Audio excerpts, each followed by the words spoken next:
Hello, everyone. Welcome to the 21st Fireside Chat. I'm Alexia Chen with LGA. And thank you for joining us today. Began these chats in 2020 as a way to connect our clients and colleagues around important issues facing our community. And it has become a conversation series around how community members can come together to create meaningful experiences through different aspects of our work. Before we start our chat, some housekeeping notes. We have a chat feature, as you're probably familiar, on the Zoom. We encourage you to use that to ask questions and contribute to the dialogue. We'll have a specific time towards the end for these questions, but I'll also be monitoring them and probably interject and ask a few during the talk. And as a reminder, the chat is being recorded and will be available on our website within a week or so. And the Fireside Chat topic of the day is expanding horizons, how Las Vegas's museums are shaping culture and community. Las Vegas is famous for its vibrant entertainment scene, but beyond the casino and nightlife, the city is home to a rich and growing cultural landscape. This discussion will focus on three iconic museums that are deeply embedded in our local history: the Mob Museum, Neon Museum, and Nevada State Railroad Museum, Boulder City. As Southern Nevada seeks to diversify its economy beyond gaming, these museums are playing a key role in this transformation. By offering educational and cultural experiences, they attract a different kind of visitor and open up new economic opportunities. We will explore how these institutions are expanding their contributions to our cultural fabric, engage both local and residents and tourists. And Craig Lottie from LGA will be interviewing our three panelists. First, we'll have Jonathan Ullman, President and CEO of the Mob Museum, or actually known as the National Museum of Organized Crime and Law Enforcement. The Mob Museum is a nonprofit located in downtown Las Vegas with the mission of advancing public understanding of organized crime's history and impact on society. Since 2010, Jonathan has been responsible for leading the organization to be named a top workplace by the Las Vegas Review-Journal and ranked number 20th on TripAdvisor's list of top museums around the country. Next, we have Aaron Berger, who joined the Neon Museum in Las Vegas in July 2021 as executive director. His team had been focused on diversifying learning opportunities through bilingual guided tours that explore topics from histories to pop culture and curriculum-based lessons in STEAM social justice for K-12 audiences. The museum created an initiative to provide free or greatly reduced admissions, as well as lesson plans and support for transportation for Title I schools and SNAP EBT card holders. In 2022, the museum launched Duck Duck Shed, a celebration of Las Vegas architecture, design, and culture that welcomed over 3,000 attendees in the first year alone. Finally, we have Dr. Christopher McMahon, the director of Nevada State Railroad Museum, Boulder City.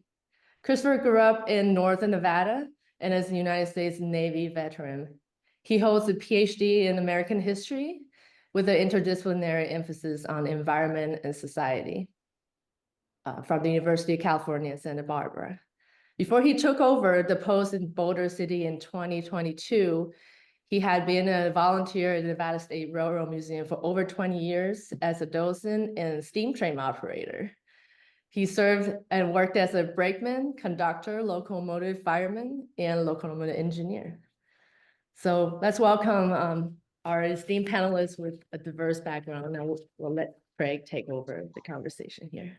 Great, thank you, Alexia. Appreciate you doing a wonderful introduction. We are so fortunate to have all three of you here today. Very rarely do we get this kind of brain power in the same room, or at least on the same screen. So thank you so much for all being here. I'm going to jump right into some questions. And I guess the first one is, and I'll start with Jonathan, and then we'll go to Aaron, and then to Dr. McMahon in that order for this first question. And it's kind of a double question, but I always write them in twos. But can you share your museum's mission and explain the balance between local and tourist visitors? And how does this mix influence your programming and your outreach? Sure. Well, Greg, first of all, thanks for having me here. This is a great topic of conversation, a great company to be in. Um, so our mission is to, at least the short version, so what we most commonly express to people is to advance the public understanding of organized crimes, history, and impact on American society. And the reason why I kind of qualified that when I answer is actually to the point of your question. If you were to go look at our website, look at our mission statement, there are actually 6 key tenets that we use to guide how we think about the work that we do. So this is really more kind of internal guidance. Most of those tenets, 5 out of those 6 tenets, really speak to how are we addressing the subject matter that we concentrate on within the museum. But one of those tenets, the first one, is to operate as a financially independent and self-sustaining organization that contributes to the growth and vibrancy of downtown Las Vegas. And so I just wanted to point that out because when you think about our audience mix, we generally run at about 90% tourists to 10% locals. So that might fluctuate a little bit throughout the year. Maybe it ranges between 87, 92% non-locals to locals. And we're very happy with that, given the makeup of our valley. From a sustainability standpoint, that is kind of the right mix, for us being kind of financially in where we need to be. Tourists are kind of, our bread and butter, so to speak. But I think, and kind of going back to what I was mentioning about that key tenet, we don't forget where we came from. And, for us, our museum occupies a historic site, the former U.S. Post Office and Federal Courthouse in downtown Las Vegas. It was acquired by the city. The city invested heavily in the creation of our museum, and it was done largely to help activate and help revitalize downtown. And that's something that's really important for us to think about. So I think, locals give us a particular sense of purpose. We know for the local community that our building, our facility resonates with a lot of people that have personal history that's intersected with our post office, our courthouse. And it's one of the most important historical structures in the city. So we have this obligation to it and to our community and how we maintain it. But we're also doing it to help grow and revitalize and kind of help foster that vibrancy in Las Vegas. I think just to kind of tie back to how we think about the second part of your question about thinking about the mix of programming and outreach efforts. We're always kind of doing this bifurcation of audience, thinking national and local. The base museum experience should appeal to everybody. And it's something that I think for the national audience, that is what we are putting out there. But then for the local community, that's really where we're focusing a lot of our programming efforts and our outreach efforts. So, the educational outreach that we do to students, our educational programs that we bring to senior centers, a lot of the special programs and events that we conduct in the evenings are very much targeted at locals. And I think it makes sense to provide that kind of deeper connection and kind of ongoing enrichment for the local audience, both just to keep that level of engagement that we want, but also in kind of promoting the museum. The locals are really the ones that become the advocates and ambassadors for what we do. So it's really important to have that particular connection. So we're always thinking about how to make it more accessible. And just one little shameless plug to that end, I want to call out that on Friday, it happens to be Kefauver Day. We celebrate the anniversary of the Kefauver Committee hearings that took place in our courtroom. And we do that every year with a free day for locals. So on Friday, it's completely free for locals at the museum all day long. Yeah, thank you very much. Aaron? Yeah. So I think that from a mission standpoint, we are known as a sign museum, and I'm being a little evasive at the moment as our board just emerged from some strategic planning in which we are re-examining our mission. So our museum is really just about a dozen years old, or open in the last 12 years. And so it's time for us to look at what we are and for whom. So like the Mob Museum and what Jonathan said, our visitation, about 90% tourism, give or take, and 10% local. I think, Jonathan, like you do, I get excited when people from Henderson and Summerlin travel in for one of our STEAM Saturday programs, or for an author talk or something like that. I get excited when people are coming downtown to engage in what's happening in the city proper. And so it's exciting for us to be a part of that. The mission, as I said, being a sign museum, what we've really been looking at is our role as part of the institutional memory of Las Vegas. So for some visitors, whether they're tourists or locals or natives or transplants, they want to re-engage with the Stardust or the Riviera and have that memory, that walk down memory lane, that nostalgia. But for others, I think there are people who may not know the story of Liberace, that maybe they're too young for a Liberace story. So finding a way to connect that piece of history and making it relevant is really critical and really key in how we educate. So that comment that Jonathan made, I loved, saying that we should appeal to everyone. That is absolutely true. And as a museum, it's a challenge that I think almost all museums face, is how do you appeal to an audience that, in our case, just wants a really great Instagram backdrop, right? But how do you also appeal to people who want to know the civil rights story of Las Vegas? And so making sure that the offerings are there, and that it's really based on the visitor's desire, and that as deep as they want to go, we can take them on that ride. So that's a really exciting part of our job. We do that through, our daytime tours. We expanded tours. So you can now visit the museum during the day and have a tour of the signs that are not illuminated, and learn about the pieces and the stories and the history that are tied to that. You can come at night, experience the signs that are lit. And then we've just launched something kooky called Viva Las Vegas movie tours. And so many movies have Las Vegas as a character in them. So why not tell those stories as part of a tour? So it really is just trying to be all things to all people, so that they find a home within the Neon Museum walls. That's great. Thank you very much. Sure. Christopher.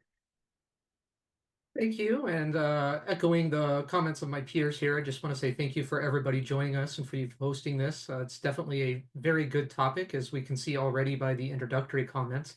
For the Nevada State Railroad Museum, Boulder City, our mission is to interpret Nevada's railroad history, culture, and heritage for the benefit of all who visit, through the acquisition, preservation, and exhibition of railroad artifacts. Now, what does that mean? As a public agency, we are invested in saving Nevada's past. And we do that for the benefit of all, for not just Nevadans, but for everyone who visits this state and wants to learn a little bit about our history, our past, and the people who made it. Now, unlike my colleagues here, we're actually a little bit inverse. We are about 85% local Clark County residents in our visitation, about 10% out-of-state visitors, with the remaining 5% made up of international visitors. There's a couple reasons for this. One, I think everybody knows that it's a good place to go if you want to take a train ride with your kids. And while that's kind of what we're known for, As you can hear through our mission statement, we're really an educational institution. And as a public agency, we are guided by Nevada revised statutes on some of the things that we actually have to do at the museum. So we maintain collections available for researchers, for those doing academic pursuits, whether it's professional academics or people just interested in learning more about the topic.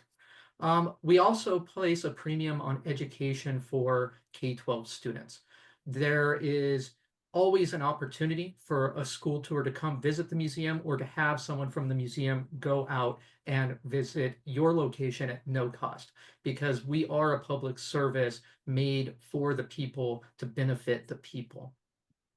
We also try to make our facilities greatly accessible through pricing. And so all 7 state museums have no admission price for children. We try to keep the adult admission price very reasonable so that it's accessible and people have an opportunity to go and learn about Nevada's past. And obviously at the railroad museums, we do offer train rides, and we try to keep those fees reasonable as well.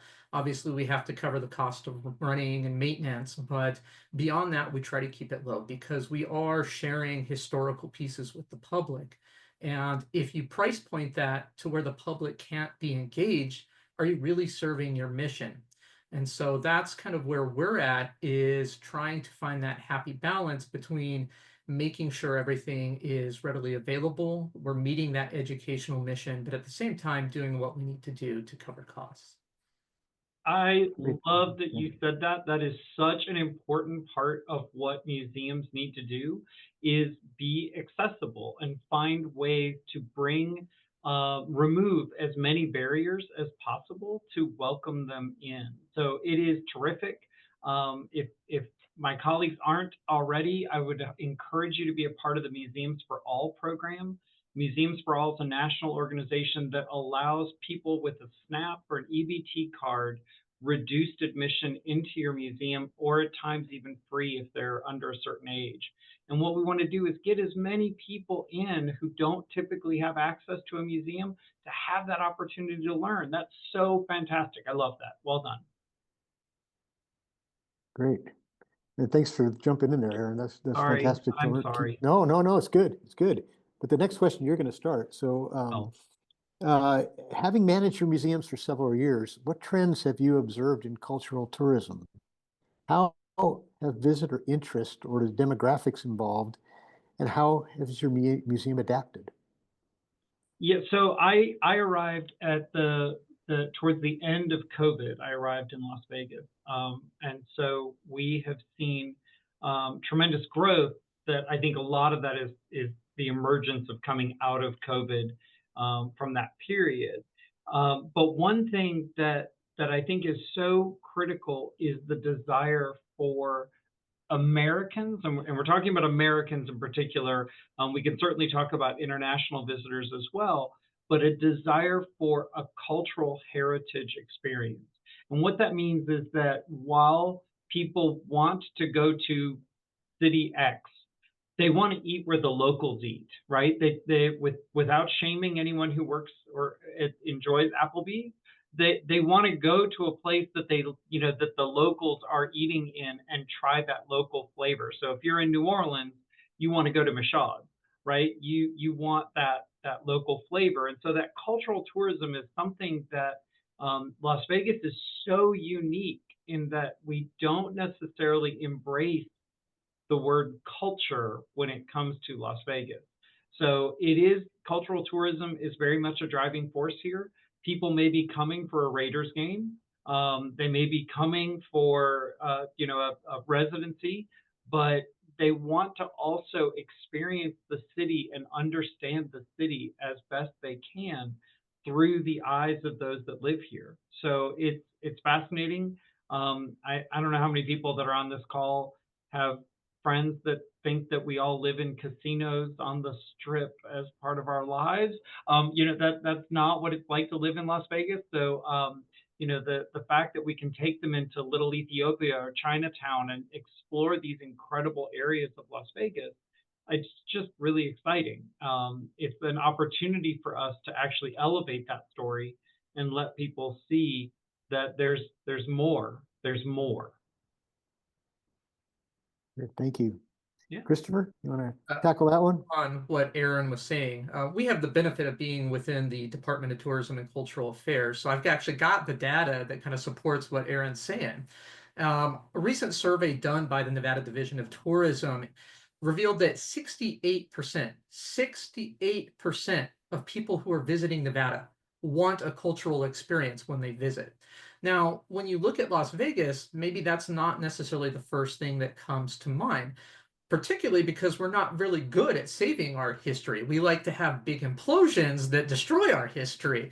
But as we're kind of looking at through this chat, and I don't want to steal your thunder here so much, but part of what we're all trying to do in different ways is build on the past and the items that have been saved and draw attention and educate people. One of the unique things about this area as far as residents is a vast majority of them aren't from here. Almost all of us came from somewhere else. I mean, even I grew up in Nevada, but I'm from Carson City, not Vegas. And so one of the unique opportunities we have is to not only educate the visitors that come to our institutions, but the locals as well, because they aren't necessarily as well versed in the local history either. Because we have this diverse population, it also means that we have a very diverse population. And I think my peers will talk about it as we go along, that there are unique challenges we face trying to ensure that we are giving equal access and opportunity to the different stories, different lived experiences of the many, many cultures who call Las Vegas home. Great, thank you. You know, it's interesting too, you know, is this notion of teaching the locals. And it's so important because you know, all of us have lived here at different stages and stuff. And I know that, you know, I grew up here as a kid, and there's some things that I thought I knew until I go to a museum. And then I say, wow, I didn't know that, or I knew it incorrectly. So it's wonderful to be able to, for all of us to be able to learn. Jonathan? Yeah, I mean, I would echo so much of what's already been said. And to your last point, Craig, you know, I think people really want something that's unique.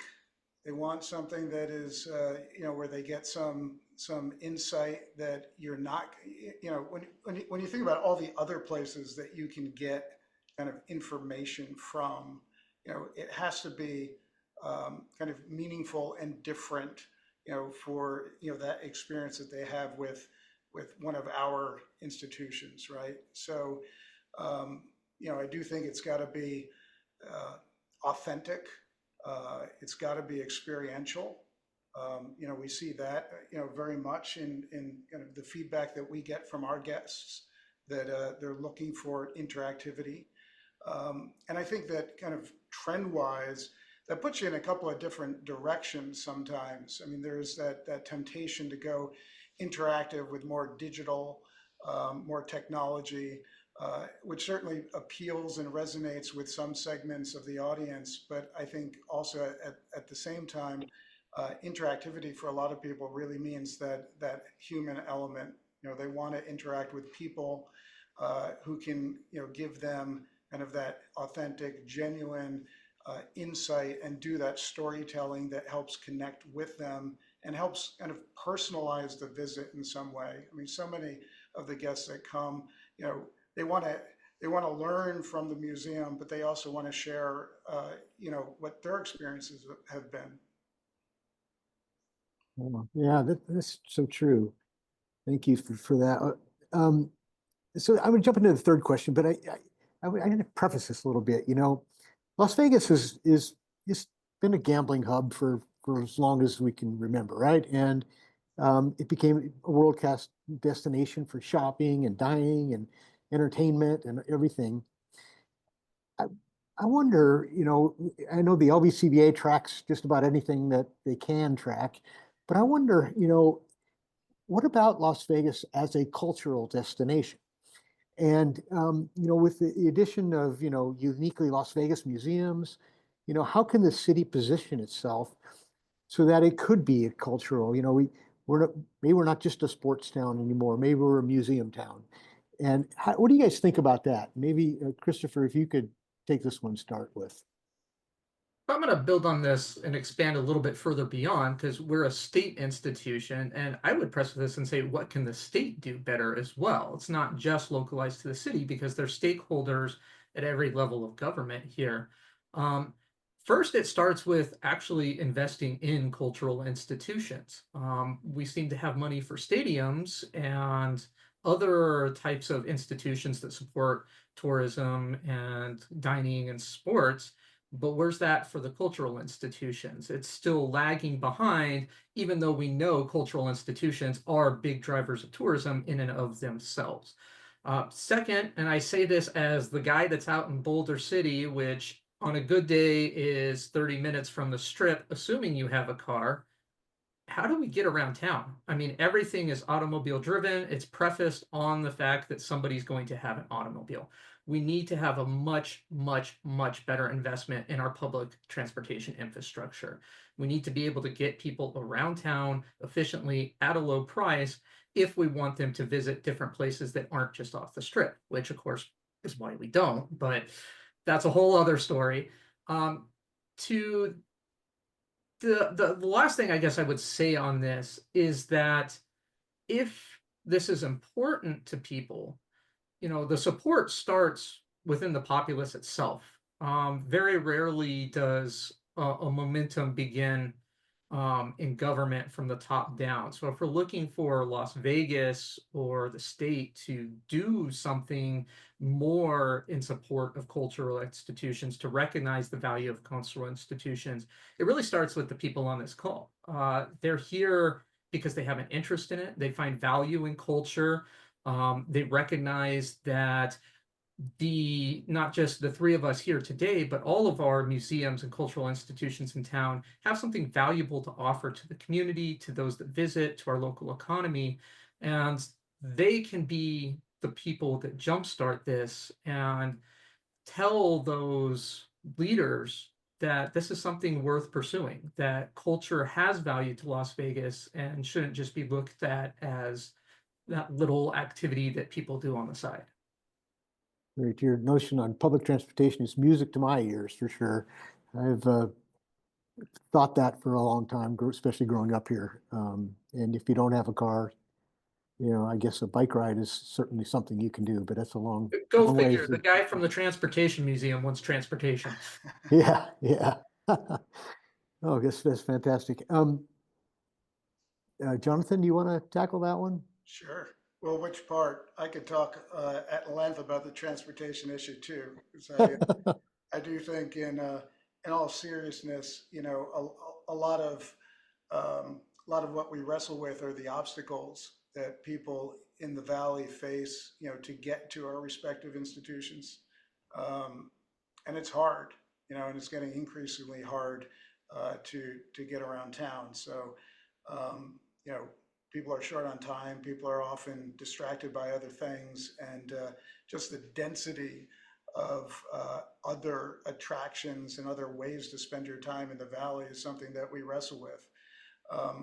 So I think, kind of getting back to your original question, a couple of ways I might, that you can look at it. One, I do think that a big kind of opportunity for us, you know, whether you're thinking about it from the perspective of the city or just a kind of group of museums, is how do we promote ourselves collectively, right? So instead of trying to cut through all the noise that there is in Las Vegas to reach people, how do we do it in a way that promotes this idea of cultural tourism, that promotes this idea of visiting not just a museum, but several museums, and then make it easier for people. So to get the word out, maybe things like a city pass that helps people visit multiple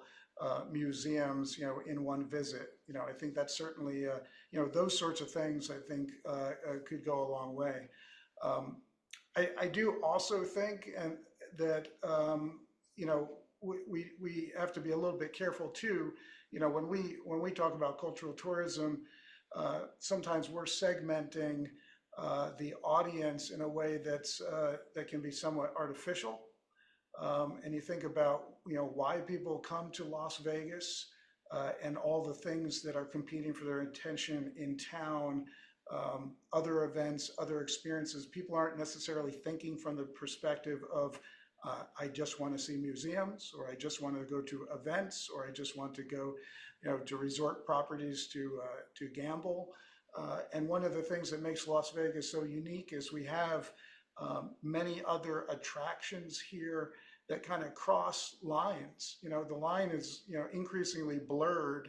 We know what it means to be a museum. We are all, nonprofit organizations that have collections that, adhere to particular standards.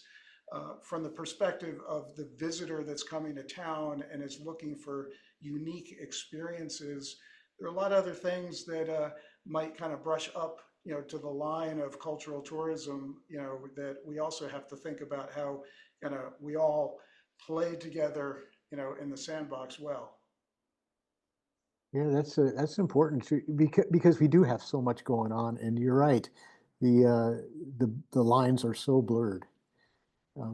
Aaron, you want to tackle that one? Thank you. If you were a family member, you would say that I'm over here sitting on my lips, because it's really hard to be quiet through all this. This is such great, important conversation. So I would say that one of the key things, I think I have two key points that I want to drive home. One is in talking with some of our, let's say, officials in town. And as I go out and seek funding dollars to drive more people to Las Vegas as a cultural destination, the response that I get is no one's coming to the Neon Museum. Let me say it this way. No one's coming to Las Vegas to visit the Neon Museum. And just let that sit with you for a second. They're right. No one's coming to Las Vegas to say that they're coming to see the Neon Museum. I'll own that. However, in partnership with my colleagues on this call and with other cultural institutions in town, Smith Center and others, there's a reason for people to extend their stay. And that's one more night in a hotel. That's one more dinner out. That's more breakfast. That's more shopping. So we are contributors, and we need to be recognized for that.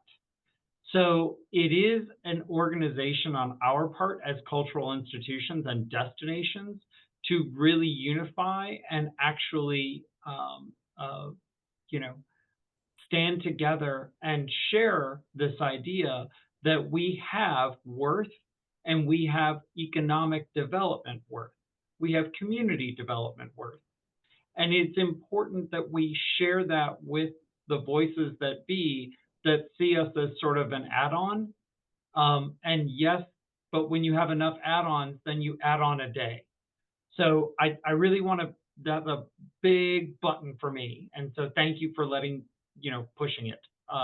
That's a great thing. Secondly, I think that it is really critical that we think about the evolution of this city, and it started with gaming and hospitality, and from there it evolved into entertainment, and after entertainment came cuisine. Right, we were the 99-cent shrimp cocktail capital, and then we went to Michelin star restaurants. From there, now our current epoch is athletics and driving athletic tourism. But the important thing to look back and know that with each of these, whether it is athletics or cuisine or entertainment or gaming, each one of these has made the one before it stronger economically. So there is no reason why arts and culture can't be the next flag that we plant in the evolution of Las Vegas.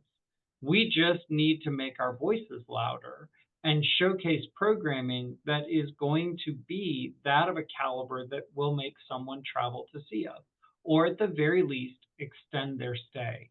So I would love to see some statistics done or some studies done that showcase whether or not a visitor is willing to stay for that cultural performance or opportunity to visit.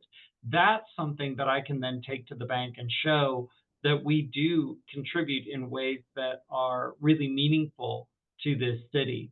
I believe we're doing it now. We just need the data to back it up. So I think this is really exciting. So two things: add on, yes, yay. Two, arts and culture as the next flag in the era of Las Vegas, or the evolution of Las Vegas. And I think, you know, the excitement around the art museum coming to Symphony Park is one that, because of the caliber of the artwork that's going to be showcased, because of the names associated with that museum, whether they're professional names like LACMA or personal names like Elaine Wynn, these are opportunities for people to feel like we have increased the caliber of arts and cultural offerings. And so it is an exciting opportunity to unify. I love the City Pass idea. I am so big on the City Pass idea, I can't even tell you. I can bore you to tears about the conversations I've had with people to try and do a City Pass. It is a wonderful way for people to, even if they don't buy it, to have a moment of awareness where they go, oh, I had no idea there was a X. And then it becomes an opportunity for them to see more of the cultural offerings of a city. And our city is different. We are different than any other city in the world because we have so much glitter, so much glam, so many distractions, so many opportunities, that with that, it's just a little harder to get through to find some of that culture here. So we have to speak a little louder. We have to be a little more boisterous, a little bit more like the Kool-Aid Man. Well, hopefully we got 70 people on this chat that are going to help us plant that flag. Let's do it. Let's do it together. Yeah, that's great. Can I Lexia, follow up on that real quick? yes. I do want to push back a little on one thing Aaron said, which is that nobody's coming to visit our institutions. You look at it as an add-on. I would argue that people are coming to visit our institutions, that we have such a variety of offerings within this city that people are planning trips around different aspects within the city. And so while we may not be the single reason that people are coming, we are a reason that people are visiting, and they're planning their trips around visiting the Neon Museum, the Mob Museum, and the other cultural institutions the city has to offer. It's not a one thing fits all environment anymore. No one's coming just to come gamble for most sake. It is. Preach, brother, preach. I'm all in your corner. I totally agree. I'm sharing the message that's being given to me, which is no one's coming for you.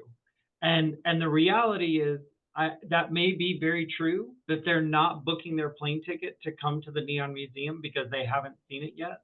However, as a collective, I think we have a great opportunity of making that opportunity available to people.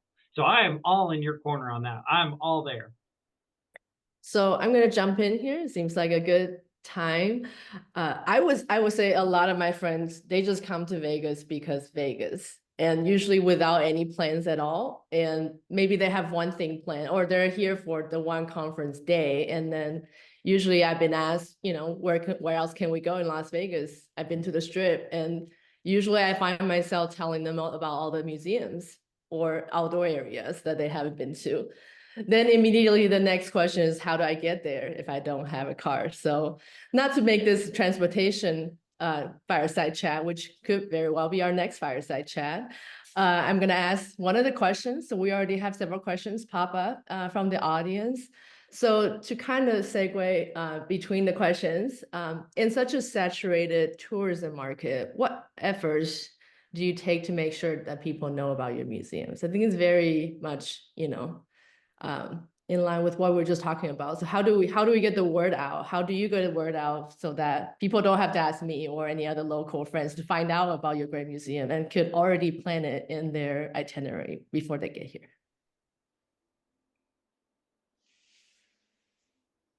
I mean, I think for Jonathan and myself, we have huge marketing budget that sadly we, have to spend lots of donor dollars to be able to market ourselves and put that word out. I don't want to speak for you, Christopher, but that's a reality of what we have to do to be able to make that awareness visible, both online and certainly, once you arrive at LAS or Harry Reid, and then you travel through the city, that awareness is something that hopefully is eating away at you to visit and make sure that you have that opportunity. But it's expensive. I would just add to that, Alexi, just to drill down a little bit, we operate like many other attractions. I don't think, nonprofit museum or for-profit attraction, to be sustainable in this particular environment, you have to have really smart marketing approaches. And for us, it's, I think we layer, or complement our marketing with a lot of kind of promotion and PR effort, that is targeting our audience. But as Aaron was noting, that marketing budget, you have to allocate very smartly. And I think we do increasingly, that goes to digital advertising. We know our audience pretty well. And so, we're targeting people that have an affinity for the subject matter of the museum. And, we're trying to increasingly get to them when they're out of market, when they're doing trip planning. So we hit them, as they're contemplating a trip. Hopefully when they arrive in town, they see something about us in the airport or an outdoor sign or on a Deuce bus. But then we're also, we know, the makeup of, our target demographic when they're in town, and we're hitting them with targeted ads again. So, it's just got to be really aggressive with it. So we're the odd duck out here. We're a state government agency. We have to be very responsible with the tax dollars that are allocated to us by the legislature. We're very fortunate that for the first time in the State Museum's existence, we actually have a marketing budget allocated. Now, it's not extensive by any means.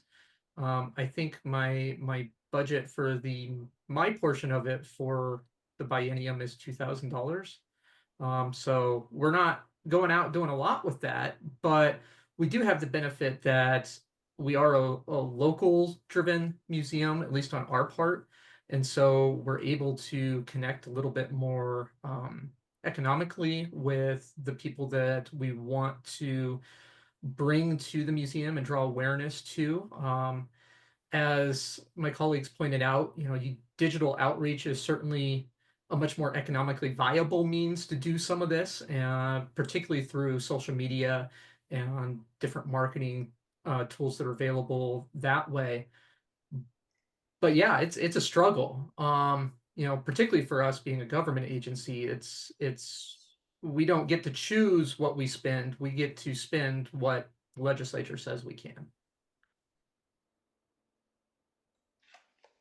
Yeah, that very interesting how all three of you are a little bit different in terms of the way that you have to market and get people out.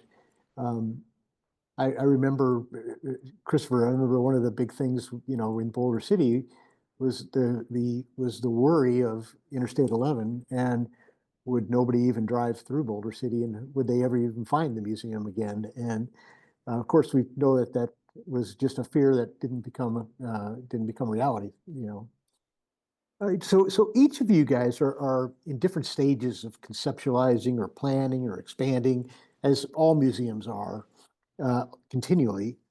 Maybe you can tell us a little bit about what you're doing, how it supports and expands your mission, and what you hope the outcomes regarding your visitor experience an attraction for the museum with some new plans.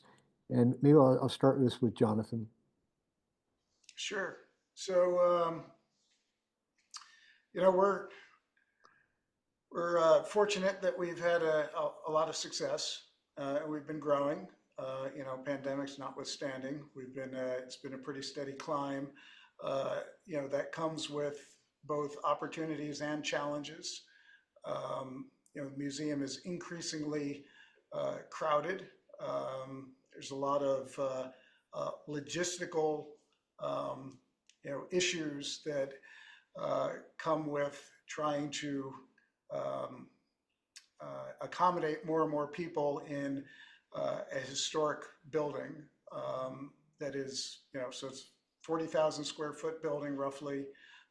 We do over 400,000 guests a year. I mean, it's just, it's really challenging to be able to get that many people through comfortably and to increase those numbers. And to address all of the opportunities for better storytelling, you know, to expand the narrative of what the museum covers. I mean, it's a great problem to have. And we've, you know, so we've started to look at the exterior of our property. So we've just completed, or well, I should say very close to completing an outdoor plaza space that we'll be able to activate and be able to use in the good weather. We've acquired some more land to the east, and we've started to get into the kind of the preliminary planning for how we would expand. So, you know, again, there's you know, a lot of opportunity for us to continue to build off of the storytelling that we're doing in the existing museum. A lot of limitations on how we can alter the structure of our building, you know, again, being on the National Register of Historic Places, you know, and really kind of irrespective of that, you know, we want to, you know, we are caretakers of our most important artifact, you know, the historic building. You can't just, you know, knock down walls wherever you want to accommodate changes to the galleries that you might like to have. So, you know, I think we're not ready to make any kind of proclamations publicly, but we're getting a lot closer to having a plan for how we do expand. So, and it's going to be sooner rather than later. Great, thank you. Aaron, Sure. I know you've been in the news lately. Say that again? I said you've been in the news lately. Yeah, I know. Yeah. Yeah, that's because I never shut up. So the Neon Museum also has been blessed with incredibly strong visitation. So we are seeing just in the last year alone over 20% increase in visitors. We are just shy of 250,000 that are coming through our gates. And with that, that is still turning away 30,000 visitors a year, or just last year alone, due to sellout nights, due to capacity crowds. So, so we have hit a capacity in people. In addition to that, we have approximately 275 signs that are on display in the Boneyard. That represents 30 to 35% of our collection. So we are storing 65% of our collection. And when you put things in storage, nobody learns anything. So nothing, there's no benefit to that other than the person who gets the storage bill. So this is a primary effort of ours, is to expand to meet the needs of our audience. So so we are at this point planning a relocation to the Arts District. We have 2 sites that that we'll be occupying if all goes well. This is really exciting because it's really about being able to have these 2 sites, and they're separated by about 750 feet. So with that, it becomes encouraging a walking district, right? It encourages, so when you come buy your ticket at the Neon Museum, maybe we don't know yet. It's still 3 years away. So, but when you buy your ticket, that maybe encourages you to go to both sites. And so along the way, you're gonna go get a coffee, you're going to have dinner, you're going to shop, you're going to hopefully go to the Majestic and see a show, or you're going to walk to the Mob Museum, which is 15 minutes away, or you can go to Symphony Park. So there's a lot of opportunity for creating a community within the Arts District that is building on its reputation as the Arts District. So it's exciting for us to do that. That, like I said, we are 3 years away. We are very much in the beginning of the planning stages of this. We had to announce as an effort to create a tourist improvement district. So some government regulations that were tied into this, which is why we made our announcement a little early. Most people would wait until you've got a fleshed out plan of what is everything going to look like. There was a rendering that went out that was seen online. I was actually checking into a hotel in Vancouver and accidentally dropped down the wrong credit card when I checked in. And the woman behind the desk said, "I just saw your new renderings," and I was like, "Oh my God!" So that we're at that whole stage of figuring out what we're going to be when we occupy this new space, these two new spaces. But it'll definitely be triple the footprint that we are now, and for the first time, it'll include indoor space. So that indoor opportunity allows us to expand our own mission and what we showcase and how we showcase for people. So I'm really excited about what the future holds for us. But as far as definitive answers today, I don't got them yet. Okay, thank you. Christopher, you're in a different place than these two guys. You have a project getting ready to start getting built. Yeah, we got a couple different things going on. So, similar to my colleagues, we've seen visitation increase dramatically post-COVID. This has been a problem for us for a couple reasons. One is staffing, two is infrastructure. We are an entirely outdoor museum at the moment. And in the middle of July or August, that's not really great for visitation. You need some indoor space for people to cool down and relax. But from an educational standpoint, too, it also makes it very difficult. And so we're very fortunate that on December 6th, we are breaking ground on our new 10,000 square foot visitor center. That will include indoor classroom space for students that are visiting. It'll also serve as a community meeting room. That's actually something that's actually very limited in Boulder City. There's not a lot of community spaces people can go and meet. And so they have that opportunity to utilize that room when not being used by the museum. It'll obviously have museum displays for some of our smaller artifacts. Not putting any trades inside of this building. Hopefully in the future we'll get some of that taken care of, but this allows for some of our smaller artifacts and documents to go on display. Have a fully climate controlled archive, a reading room for researchers. So we're getting the next step forward in what we're going to be doing. Now, similar to my colleagues as well, we also occupy a historic site that at least based on our research could be included on the National Registrar if we chose to go that way. Our campus occupies the old Boulder City Rail Yard. It's about a city block wide by a mile long. And we have an additional 5 miles of the Boulder Branch Line railroad track that was built in 1930, 1931. So we have this extensive space both on the museum campus and the track that has the problems of meeting the historic preservation mission, but at the same time, kind of speaking to what Aaron was talking about, how do you get people to move around, especially in Boulder City, which is entirely tourist driven. And so while we're breaking ground on the visitor center, we've also developed a master plan to kind of set the pace for what we want to see in the future, identifying what's going to go where, how it's going to be incorporated into the larger vision and mission within the museum. And we're also working with our community partners to ensure accessibility to adjacent businesses, particularly restaurants and shops.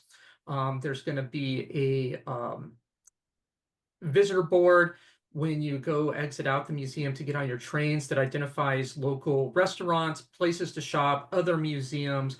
It's all going to be on an iPad that you can search for other places to go visit, see, not only in Boulder City, but in the surrounding Vegas metro area. That's fantastic. Alexia, you want to ask a couple more of the? Yes. We have a lot of questions and we're running a little bit short on time. So following up what we're just talking about, the different stages of museum expansion plans, I want to try to combine a few questions together and ask in just post one question, but you could choose how you want to answer. So I wanted to ask, in your planning for expanding the museum's offering and physical presence, what are the most challenging things that museums face? This could be, one of the questions was regarding the nature of having historic building, a historic site, and the limitation of how to make modification to that.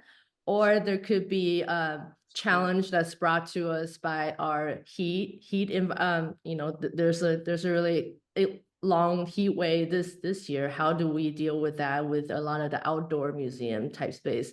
I think we touch a little bit around, the expansion is meant to add some indoor spaces to kind of combat that situation, but what else are you doing to mitigate heat? And then I think another topic that was brought up is the lack of funding, either from state or from private philanthropy. So I think those are three challenges that we see just in general in our environment for Southern Nevada: heat, funding, and historic buildings. So choose your own venture on answering this question. Nailed it. You nailed it. There it is, the trifecta.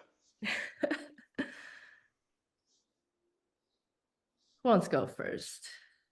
I'll jump in. I'll get this started. So we have a heat management program and policy that's in place. It's not just for the visitors visiting the museum. Obviously, we want to keep them safe, keep them hydrated. We limit how much we run, particularly in the summer, limit hours of availability. But this is also really important for our volunteers who are operating the trains, because in the locomotives of our trains, it's generally 20 to 30 degrees hotter than it is outside. So take that ambient air temperature average of 115, add 30 degrees, it's just not safe.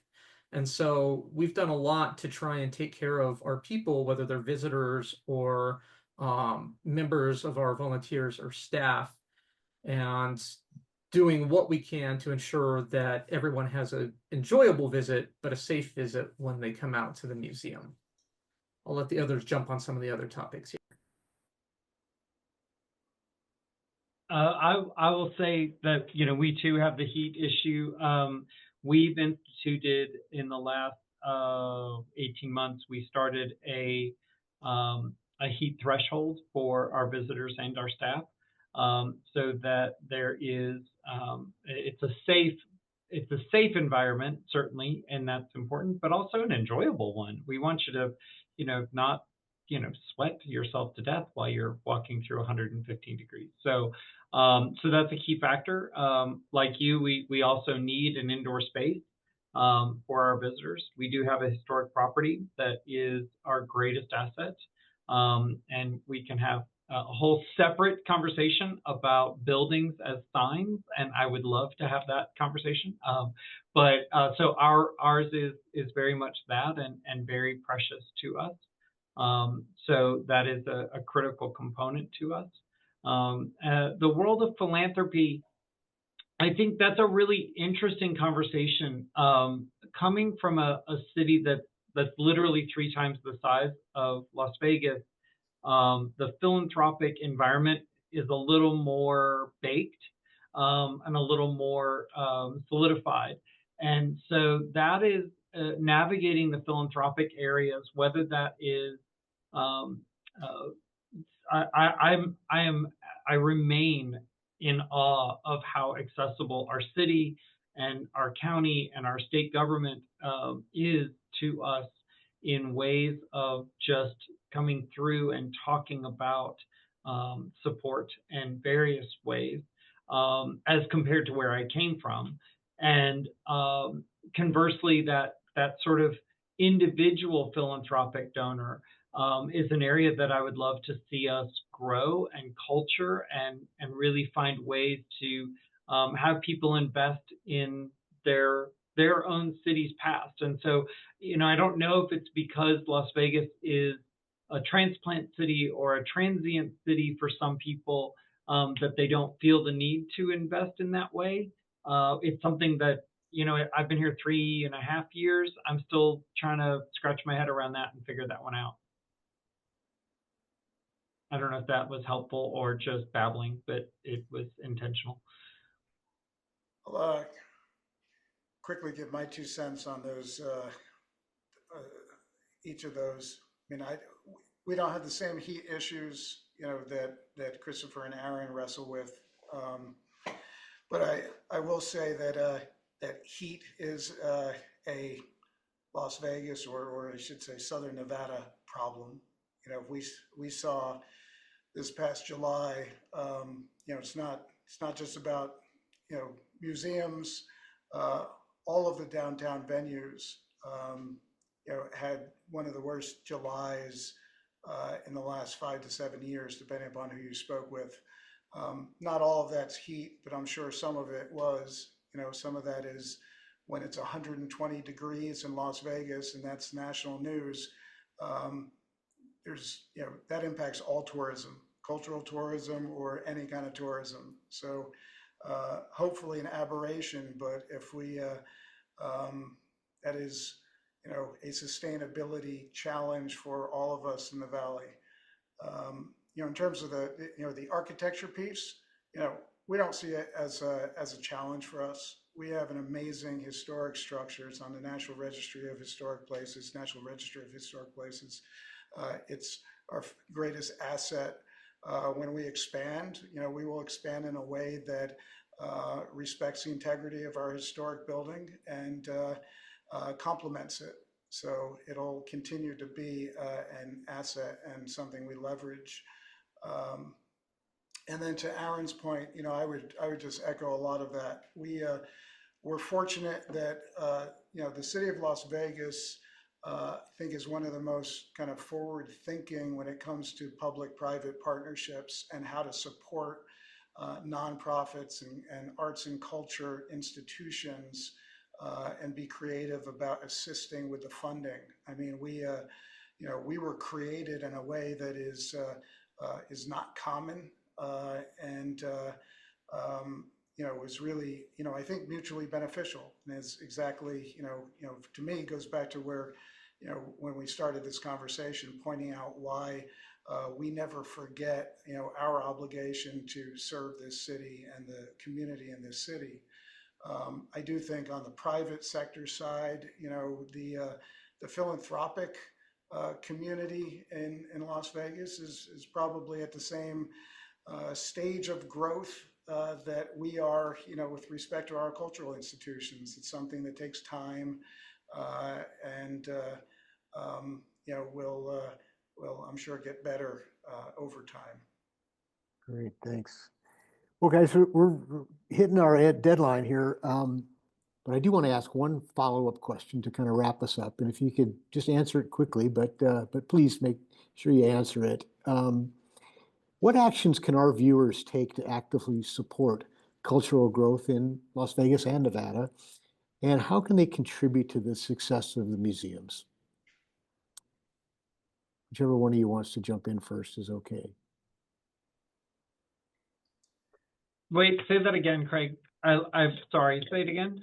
All right. So what actions can our viewers take to actively support cultural growth in Las Vegas and Nevada and contribute to the success of your museums?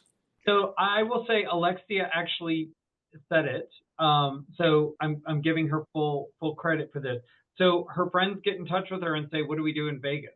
Right? So the answer is, sure, see a Cirque show, but also go to a museum. There's see Adele on stage, but also take in the Museum of Fine Arts. So be able to bring in these multiple opportunities where you're showcasing the local and the special that is really here. And so I think being able to, this town, we have a history of, and I say this a lot, forgive me, but we build it up and then we blow it up. And we not only do it, but we celebrate it, right? I mean, we have a party. I went to the Trop party that was called Drop the Trop. I mean, from as a preservationist, like it makes my heart skip a beat. But there is an enormous amount of history alive and well in this area. And it's our responsibility to showcase it to you, to point it out and make it available to you so that you know what has endured despite the massive fireworks and the cannons that blow up one property to another, and all the other fun things that take place and that are iconically Las Vegas, that are fabulously Las Vegas. So it is our job to showcase and teach people and show them the history that's alive and well. And anyone who wants that sort of wild and weird tour of Fremont Street that is going to be the place that they end up taking every one of their friends to go do and see, let me know. I'll take you around. It's a kooky, wild place that once you get into it and you get past the performers, but get into the history of it, it'll just blow your mind. And it really is, again, someone not from here, I've embraced it in ways that I never thought I could. I'll jump in and piggyback on that. I would say, so I'm going to answer this question two ways. You know, the selfish mom museum perspective, which is, I would say, visit often, consider becoming a member, consider becoming a volunteer, come to our public programs, listen to our podcasts, make a donation if you can. All of those things. There's countless ways to get involved and to support. The other thing I would just say is, if you want to foster cultural growth in the community, don't just think about the larger organizations. There's a lot of individual independent artists out there.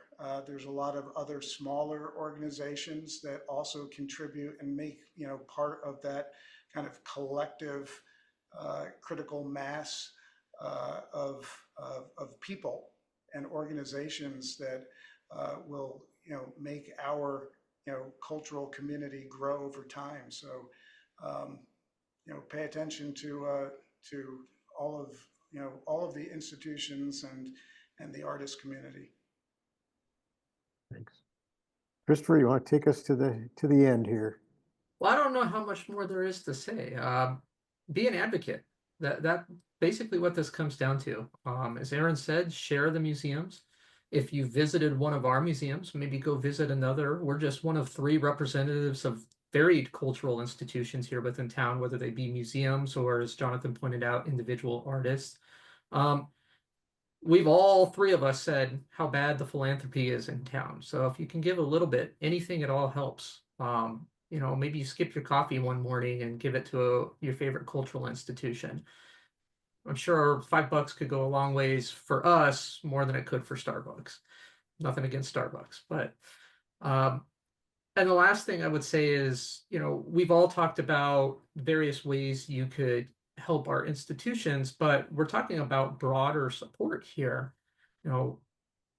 Government is beholden to the people, and they don't know an issue is important to the people unless you tell your representatives. So if this is something you want to see happen within the city, something you want to see happen statewide, it's beholden on you to make those contacts and let the people that are making these decisions know that this is something you value, something you want to see more support of, and be a part of the growing cultural tourism, not only within Las Vegas, but the state of Nevada as a whole.